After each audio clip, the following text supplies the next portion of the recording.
வணக்கம் நண்பர்கள். யூடியூபர் மாரிதாஸ் மீது வழக்கு பதிவு செய்யப்பட்டிருக்கிறது.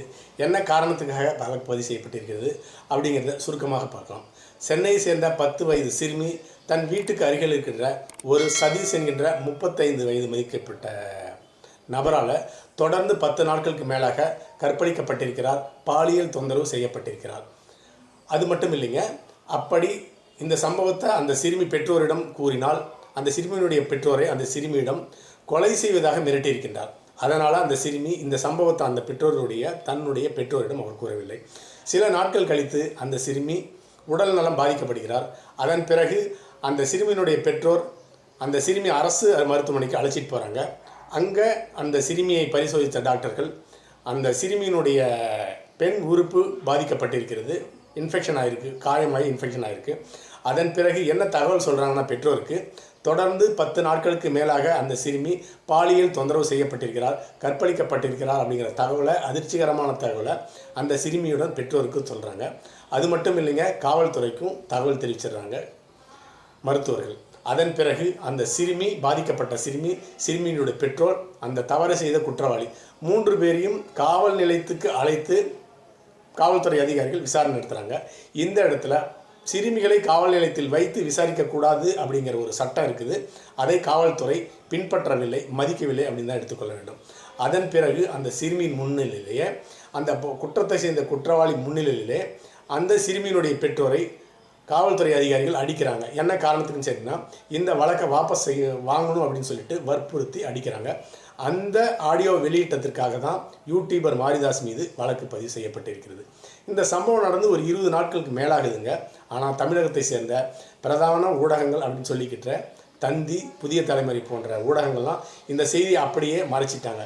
ஏன் அப்படின்னு கேட்டிங்கன்னா, ஆளுங்கட்சியிடமிருந்து அழுத்தத்தின் காரணமாக பணத்தை வாங்கிட்டு தமிழகத்தில் பெண்களுக்கு பாதுகாப்பான ஆட்சி நடக்குது, இங்கே தமிழகத்தில் பெண்கள் மதிக்கப்படுகிறார்கள் அப்படிங்கிற ஒரு பொய்யான பிம்பத்தை உருவாக்குவதற்காக இப்படி எந்த செய்தி வந்தாலும் போதும் இப்படி தமிழகத்தை சேர்ந்த ஊடகங்கள், டிஜிட்டல் ஊடகங்களும் சேட்டலைட் ஊடகங்களும் வெளியிடுவதே கிடையாது.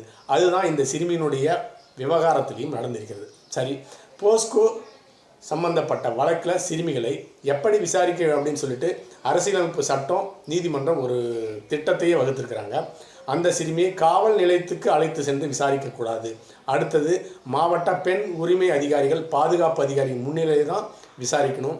அது மட்டும் இல்லைங்க, அந்த பெண்ணுக்கு பயமில்லாத ஒரு சூழ்நிலை, ஒரு சந்தோஷமான சூழ்நிலை உருவாக்கி அதன் பிறகு தான் மிக எளிமையாக கஷ்டப்படுத்தாமல் அந்த சிறுமியிடம் விசாரிக்க வேண்டும். இப்படி ஏராளமான நடைமுறை வைத்திருக்காங்க.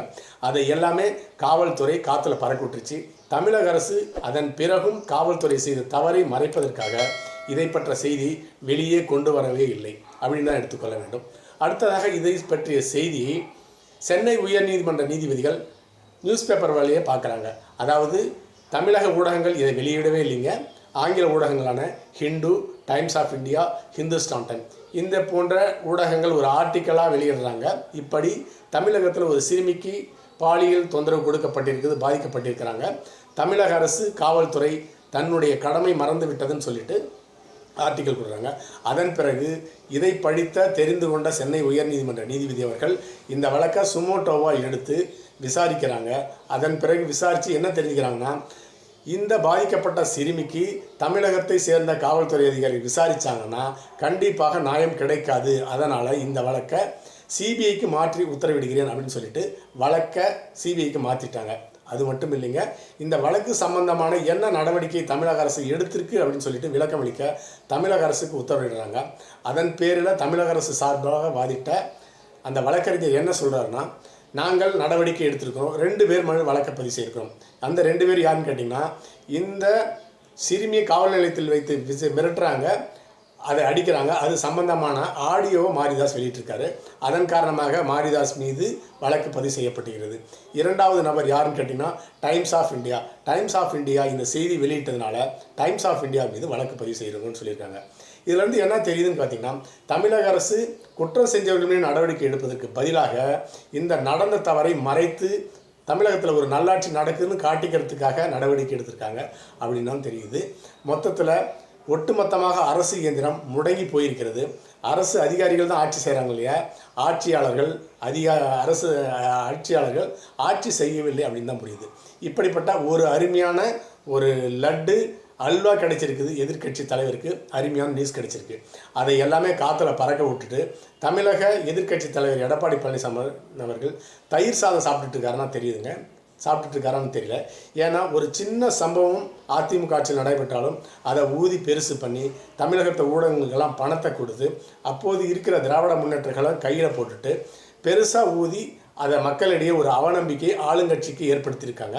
ஆனால் உண்மையிலே ஏராளமான இதுமான அதிமுக ஆட்சியில் நடைபெற்றதை விட ஒரு 100 மடங்கு அதிகமான அத்துமீறல், பெண்களுக்கு எதிரான பாலியல் தொல்லை தற்பொழுது திராவிட முன்னேற்ற கழக ஆட்சியில் நடந்துட்டுருக்கு.